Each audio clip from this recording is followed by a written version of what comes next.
After the game, it's the aftermath. Win or lose, we still wave our commander's flag. Riding with Wentz under center, making the pass. Jahan Dotson, young rookie, making a splash. That burgundy and gold, that's what we about. Jonathan Allen knocking QBs to the ground. We die hard and nobody can shut us down. Cause this is the greatest show in town. Let's go. Go, go, go, go. What's good, Washington Commanders fans? All right, I'm here to bring you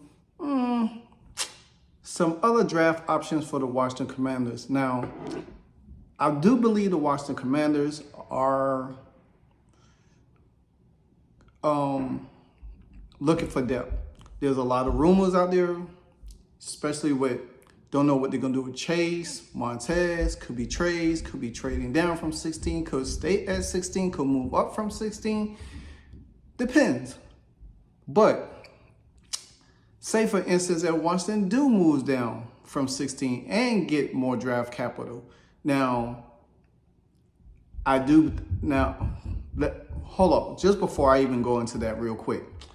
All right, say for instance, Washington stays at 16. The two positions that they really need the most, because if you think about it, the offensive line is deep this year.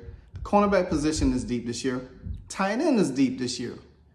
So linebackers also is a need. So that's 4 positions that Washington really needs.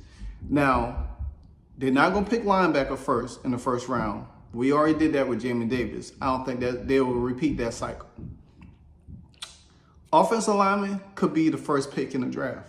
Could be. There's so many depths up there. You know what I'm saying? So, also, they've been talking about the guy from Tennessee. It could be our first pick. Who knows? But what if Washington did drafted cornerback at number 1? Now, before I get into my 4 sleepers,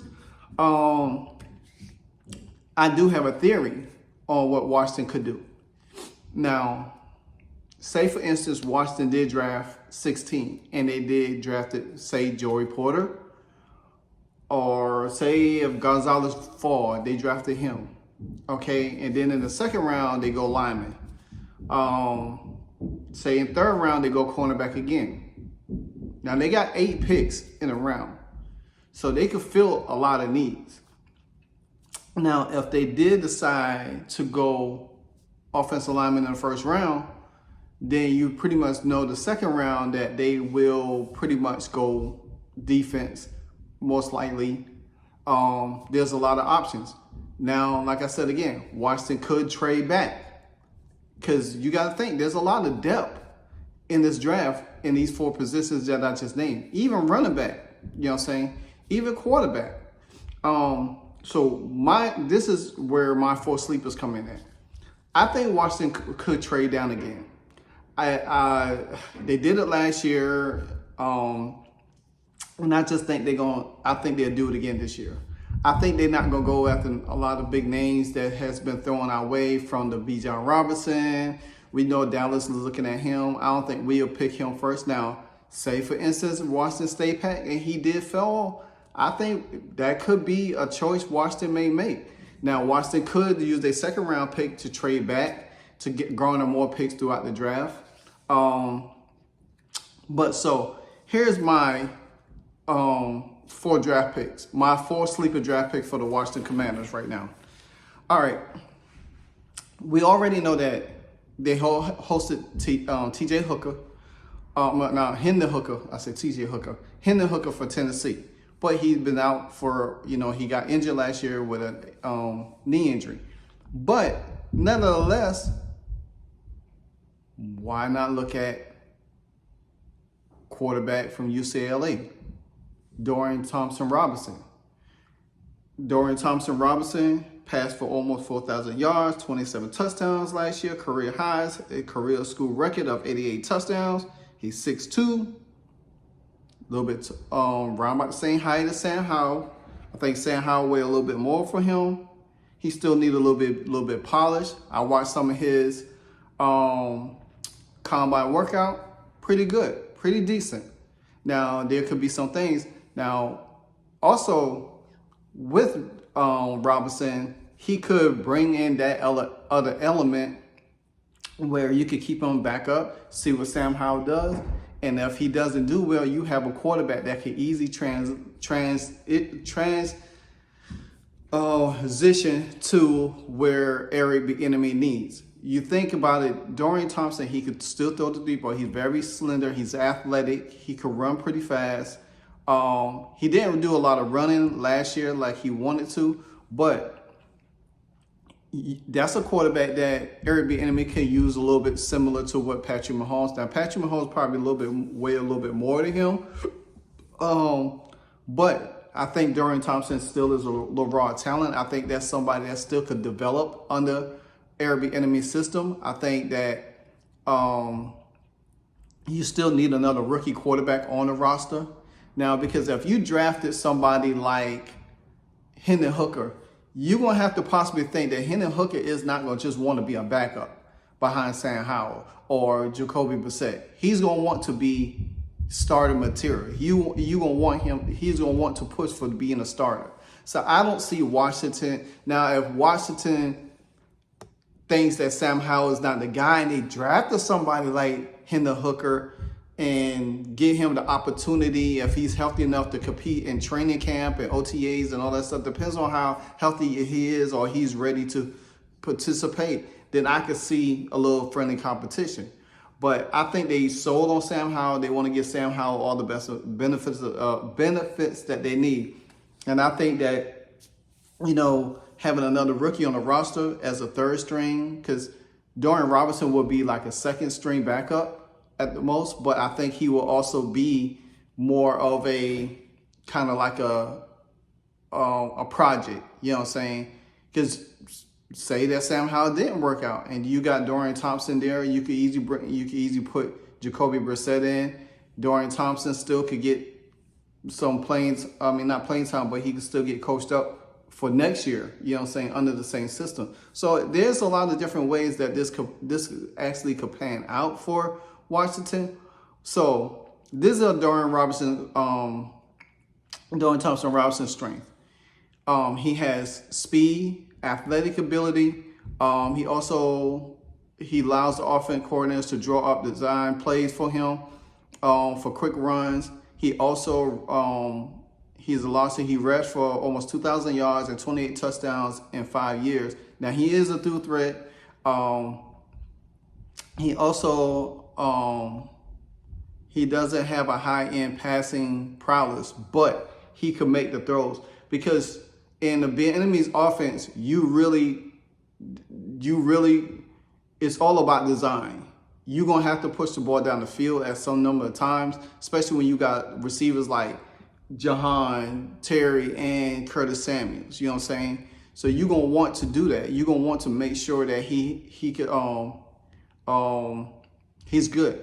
Now his short and medium game is on point, so that's a good thing right there.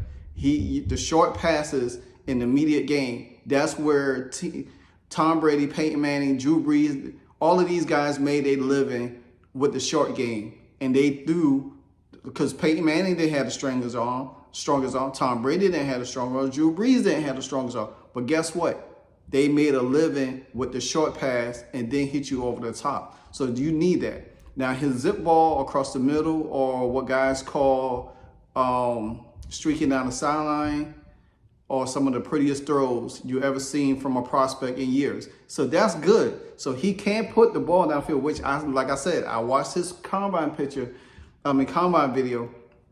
He can put that ball down the field. He can put it on point from sideline to sideline, and he gives the receiver a chance to make the catch. And that's what you need. Like Sam Howell. Sam Howell has a strong arm. He could throw it in the immediate. Now, it's just going to be what this offense is going to need, what they thinking and what they're going to do. Like I said, he could be somebody that backs him up. Now, also, his weakness is with all the stat sizzle hurdle runs and all of this. One is high arching deep balls. One is his high arching deep balls. You know what I'm saying? He doesn't show the best touch sometimes, underthrowing and receiver for one of the Jeff Blake light specials. He can get by. He can get by with subpar throws when schemes get guys open by a wide margin or a talent of overcoming inconsistency. So I think with the creativity of Eric Bieniemy's offense and the quarterback coach to develop him, I think he would be fine. You know, with Thompson's development under, you know, Chip Kelly, can be understand that he also plays in potential narratives, because Chip Kelly don't develop quarterbacks. You've seen that when he was with the Philadelphia Eagles at one point in time. He does need to land in a spot where an uber creative offensive mind can be successful, and that's why I think that him being there, being with the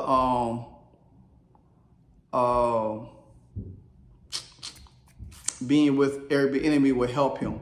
I think him going somewhere else is not going to benefit him and grow him the way he needs to. I think him falling, he's more, to me, he's more of a, I don't say a second round pick. He might be a late second round, real late second round, and kind of like a early third round pick.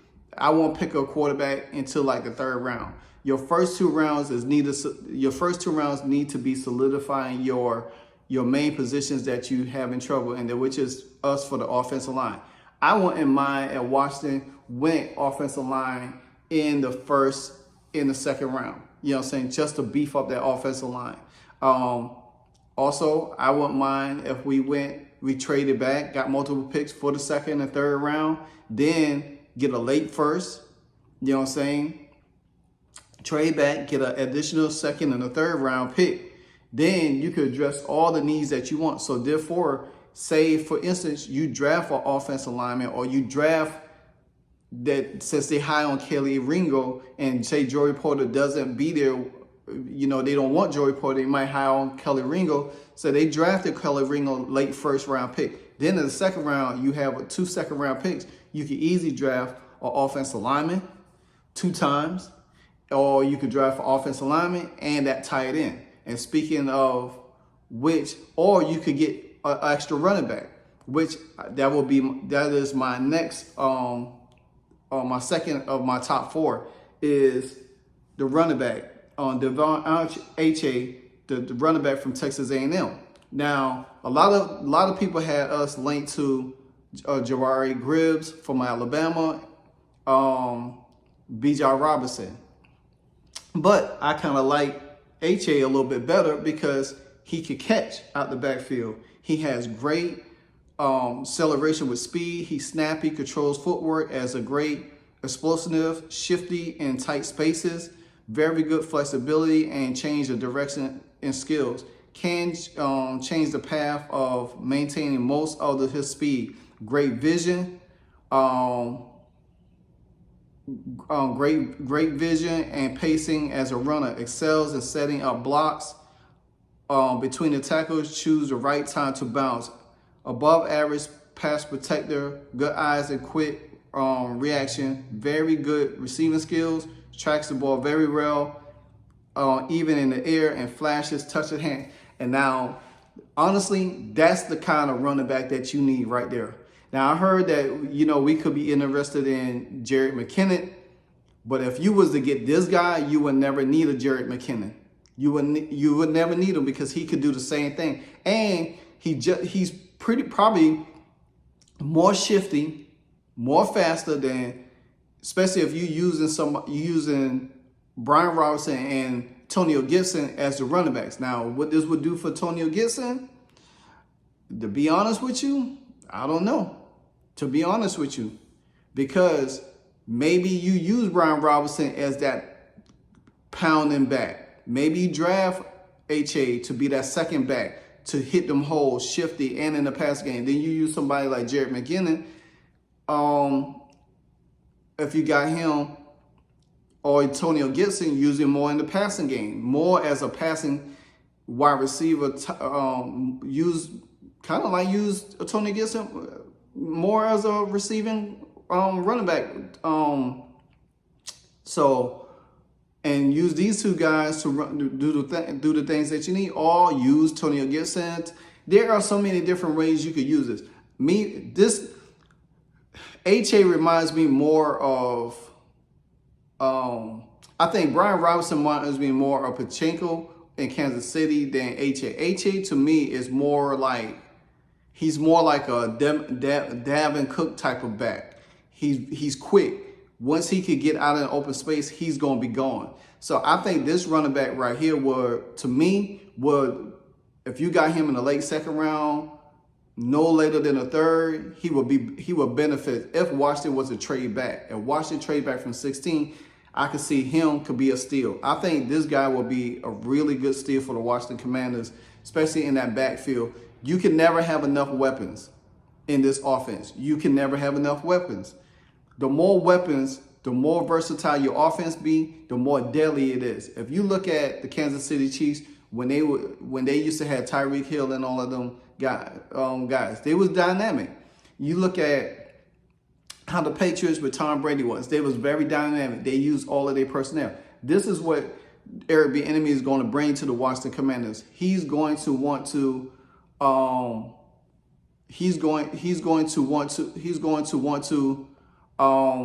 show more dynamic. These guys gonna be more dynamic, get out in space, spread these defenses, all put points on the board.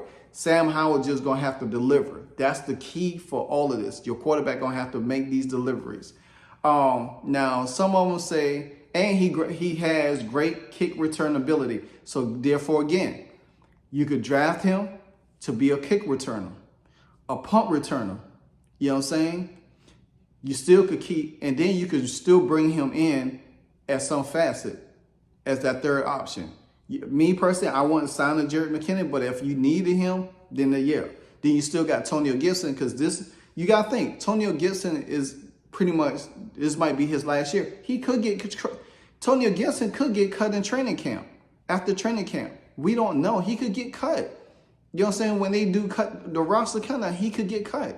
So you drafting another me drafting him, you would be drafting Antonio Gibson's replacement. You know what I'm saying? Then you have somebody like Jerick McKinnon, if you did pick him up on the roster, to help out with the running back room, and then use HA in certain situations. You know what I'm saying? So, I mean, like I said, there's so many different facets to this draft where Washington can go. Don't be surprised if you see Washington draft Devon HA. Now they say his negative is undersized, highly unlikely to handle the full NFL workload, which is expected. They say he has below average play strength, regularly gets stopped in his tracks when he's head on as a runner. But because he's an in-between tackle and he follows his blockers and looking for that hole to hit, you know what I'm saying? So, cannot move piles or fight for extra yards, will struggle on the short yardage game and goal line back. So, but you won't need him for that. You know what I'm saying? You would need him more as that explosive running back between the tackles. You know what I'm saying? You don't want him or a short yardage passing game out in the flat, you know what I'm saying, or passing towards the goal line. You got Brian Robinson that could do that. You know what I'm saying? Brian Robinson could move the piles. We seen what Brian Robinson could do last year when he wasn't even as healthy, you know what I'm saying? So, and then you can still use bring in somebody like Tony Gibson that could still run the piles a little bit. You still had Jerick McKinnon. Like I said, there's so many different facets of this. So we have to keep our eyes open really, really well for that. You know what I'm saying? So yeah, but me personally, I think I would pick him over Jameer Gibbs, because Jameer Gibbs gets a little choppy, happy feet, so to speak. You know what I'm saying? I think Gibbs is not as explosive as HA. So me personally, Bijan Robinson, he would just be a stronger version of Brian Robinson. I don't see us getting him. You know, like teams like Dallas and Philadelphia that really, really need running backs, And the Giants might be looking at a running back with a situation with Saquon Barkley. So Washington definitely going to have to do their homework, you know. And if they do decide to if they decide to trade back and get more picks, then I could see HA on this roster. Now moving on to my number 3 sleeper will be Jonathan Mingo, the wide receiver out of Ole Miss. Now Jonathan Mingo is electrifying. He's 5'9". No, he's, my bad, wrong person. Jonathan Gribbs, his strength and everything is really well. He's a home run threat. Someone that you could also use in the kick return, punt return things. And this is a thing that Washington could do. They could draft these guys to be special teamers. And then they move their way up into the lineup. Me personally, you can never have enough, like I say, you can never have enough weapons, man. You can never have enough weapons. Getting somebody like Jonathan Mingo, who is accelerated, top speed, home run hit, elite burst in open field, very good change of direction, changes path with ease and maintain his speed, gets great setup and a one-cut ability at the second level, regularly makes defenders miss. This is a guy right here that, hey, you put him in a lineup with Terry and all of these guys, this dude would take the top off. This is the kind of receiver that we really need. You got Terry that could do it.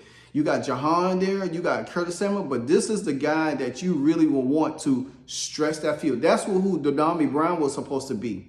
You know what I'm saying? This is what De'Ami Brown was supposed to be. That guy to take the top off.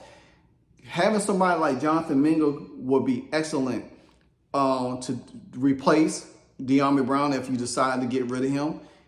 The guy that you bring in to hit home runs, change in the middle of the field, juke moves, bursts of speed, open field.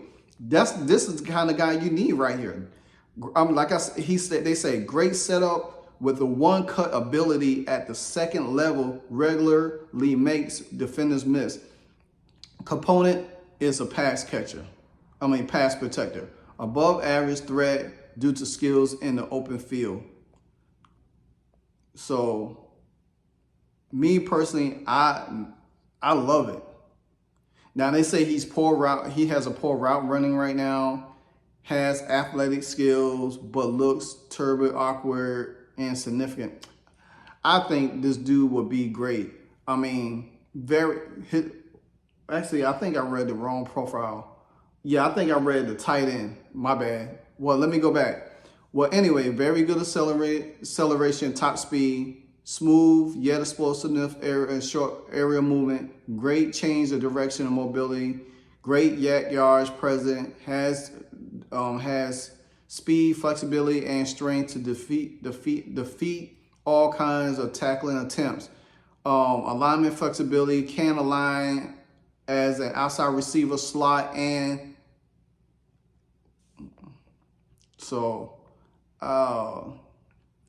But anyway, I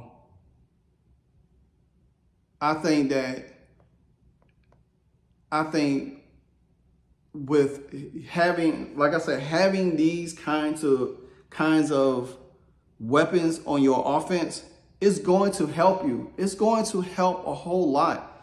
You know what I'm saying?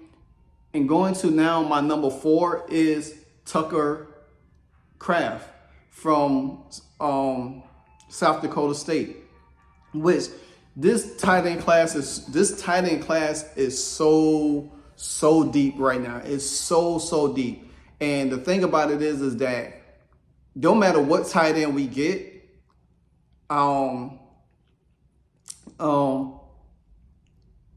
we gonna be good. Now we do need because we still got Cole Turner, we got Amari Rogers. We still got Bates there. Bates, we use Bates more as a blocking tight end. You know what I'm saying? I think Cole Turner and Martin Rogers could be something special. Drafting another tight end would help. That, especially when it comes down to the pass protection part of it, run blocking part of it. And I think all these tight ends, Tucker Kraft is another example that he could catch an open field. He has shiftiness. He has explosiveness. He also could pass protect. I mean, he could run protect a little bit. You don't want we're not going to get another Travis Kelce. You know what I'm saying? But at the same time, we definitely going to have somebody that could really put pressure on defenses. Like I said, the running back and the wide receiver that I just named, and along with this guy, Tucker Kraft, whoever, Michael Mayer, Laporta, I'm very high on my Miami alumni, Will Mallory. That's another juggernaut guy that can stretch the team, that can play in different positions. He's very tall, 6'5", I believe. There's a lot of weapons in this draft for Washington, especially when it comes down to the skill position. We definitely need that at all costs. Just having Terry Jahan and Samuels and Robinson and Antonio Gibson is not enough. It's not enough, man. I mean, because teams going to scheme against them.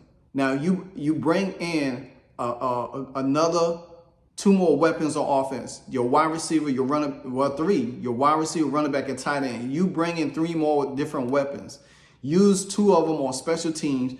Insert them at some point in time in the game, you know what I'm saying, on your offense. Especially when you're running the ball, not running the ball, but catching the ball. Especially if you got a great offensive lineman that's pass protected, and Sam Howell could take the top off.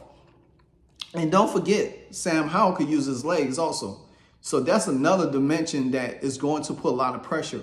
I could see Washington moving from scoring 19 points, what they did last year, to going to almost scoring 25 plus points a game next year.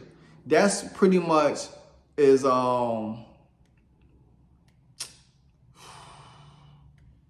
that's almost like a 8.5 point of clips.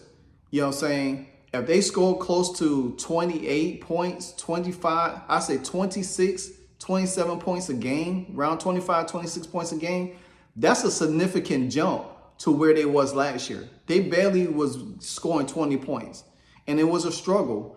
You add a lot of depth, speed, and continuity with these special athletes that's in this draft.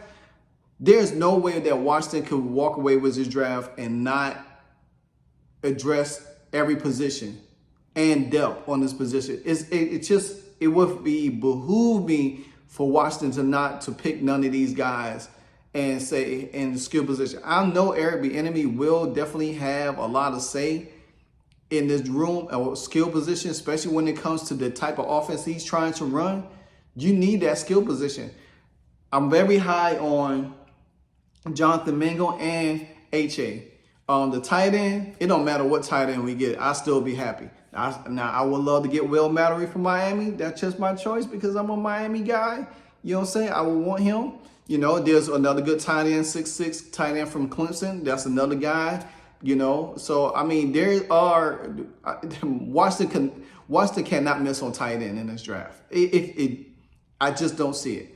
Now, the other 2, I definitely could see Washington looking into them, looking at their skill set, looking at what the explosive. That's what you want on this team. More explosive plays. You want explosive plays. You want to take the top off of the defense. You want to put pressure on it. That helps your running back room out more. Your running backs is not getting tired. You don't have to do so much clock time of possession type of deal. So hey, but let me know what you think about these top 4 sleepers. You know what I'm saying? Tucker Kraft, Jonathan Mingo, Dorian Thompson, and Devon H.A. Let me know what you think about these guys. Can these guys help the Washington Commanders football team for the 2023 season? We don't know. Do you think Washington is going to draft back to get more picks, or do you think Washington is going to stand pat and just pick the first available person at number 16? We'll see. But until then, this is your boy LiveWire Sports. Come on.